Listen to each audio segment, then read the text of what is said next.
সরাসরি শোনাবো সাংবাদিকদের মুখোমুখি হয়ে কুণাল ঘোষ কি বলছেন। অ্যান্টি বিজেপি ভোট দিয়েছিলেন ভোটাররা।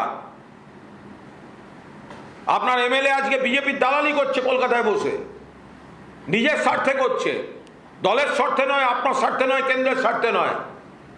আর আমরা বলতে চাইছি আমাদের কেন্দ্রের স্বার্থে, বাংলার মানুষের স্বার্থে। বিজেপি চাইছে না বলি, শক্তিশালী বক্তারা বলুক, টার্গেট করে ব্লক করে দিচ্ছে। কালকে আবার ব্লক করবে। আমার গলাটা একটু ভেঙে আছে, নইলে আমার মাইক লাগতো না হাউসে।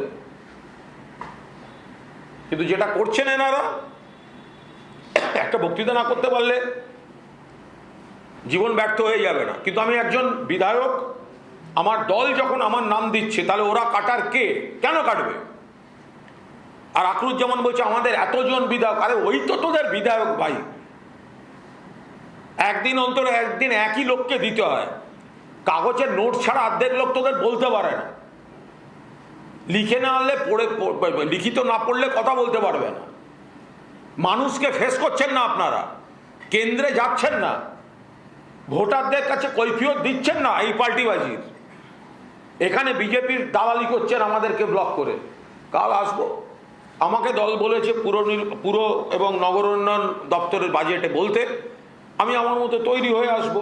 আর ওরা বলেছেন আমাকে বলতে দেবেন না। বাকি স্পিকার হাউসের কাস্টোডিয়ান, যদি এই চোখের উপর দেখতে পাচ্ছেন অবিচার চলছে, সেখানে যদি তিনি নিরপেক্ষ নন, এটা তো স্পিকারেরও ব্যর্থতা।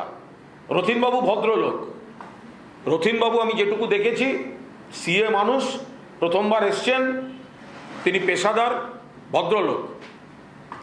কিন্তু এটা তো তাঁরও একটা স্পিকার হিসেবে উল্টে তাঁরই কলঙ্ক হয়ে থাকবে তার সময়, যে তিনি 2 মাসের মধ্যে স্মুথ চালাতে পারছেন না।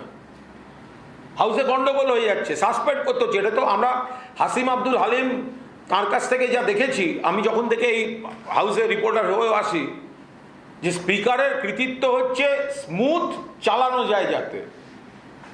আর যদি স্মুথ চালানো না যায়, সেটা স্পিকারের ব্যর্থতা। আপনি আপনার দলের কথা শুনতে পারেন, কিন্তু ডিসক্রেডিট তো আপনার। আমি স্পিকারকে শ্রদ্ধা করছি, বাট স্পিকার যদি বলে কলঙ্ক, আমি স্পিকারকে শ্রদ্ধা করছি, কিন্তু স্পিকার যদি বলে আপনি ধাক্কাধাক্কি করেছেন, আমি করিনি, আপনারা সবাই দেখেছেন। বাংলার আওয়াজ, বাঙালির আবেগ, জি 24 ঘন্টা।